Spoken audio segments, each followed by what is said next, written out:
in the House today got a little bitchy, shall we say. I would also like to point out that in 2023, under that member's government, 29 routes were cancelled.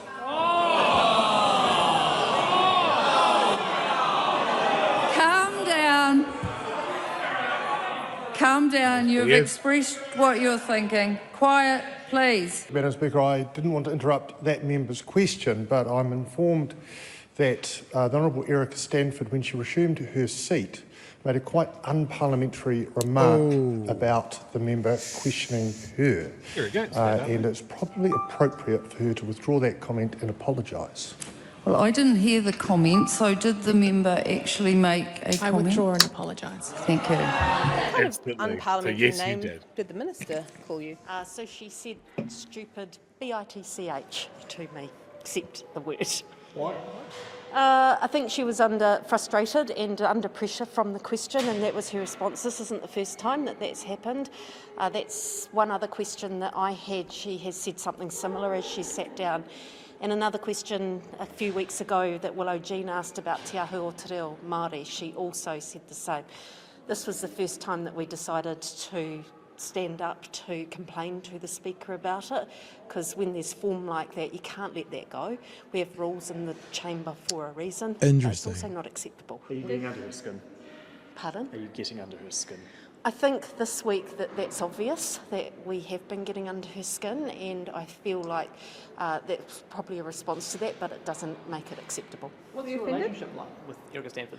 We have got on really well in the past. In fact, I had a meeting with her just last night around NCEA, so we have a civil conversation, so I certainly don't expect to be treated like that in the House. What do you make of her and her potty mouth?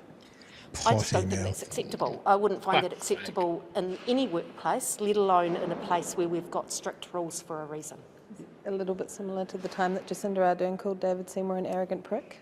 It possibly could be, and that was dealt with it the same way. So that's exactly why those things get picked up, and we have to come down on them. You're definitely sure that those were the words she used? Absolutely, yes. We've seen National and New Zealand First and ACT all complaining about behaviour in the House. Would you expect them to be raising this with the Speaker as well? Well, if they're going to raise one thing around behaviour, then they should be looking and making certain that they're upholding standards right across the House. This is so the yes, truth. Would you expect the Prime Minister to take action here?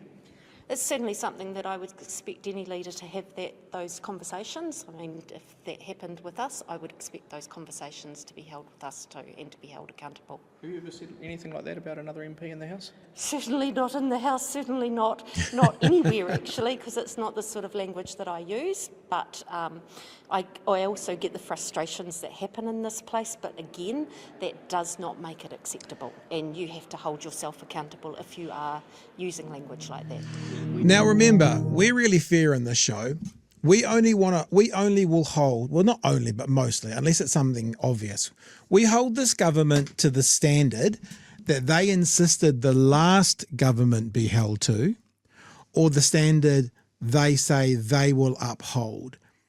I don't care about Erica Stanford calling them a little bitch or whatever. I don't care. I've said numerous times I could never work in the House, not that I'd ever get elected, but if I did, because I would pull my hair out wanting to say, what the fuck are you talking about? So I don't care. But the point is, National cares. And they've cared just this week about performance and not being called a liar, right? Someone got kicked out of the House for that, the word liar. So National has proselytised that this kind of thing shouldn't happen. So earlier in the show, Chewy, I said I'm pro-consistency. And this is an example where personally, I couldn't give a shit about this. But this government, this National Party in particular, are being so fucking pious about the way people are doing unparliamentary things in Parliament that we have to hold them to at least that level, if not more, because they've been the ones saying this is not good enough and then doing it. That's what I care about, Chewy. Yeah, absolutely. I think it was enormously fair. I think the comparison between Jacinda saying, also heard on the microphone, that Seymour is a slimy prick or whatever she called him. That's a perfectly apt comparison. Like, neither of them should have happened.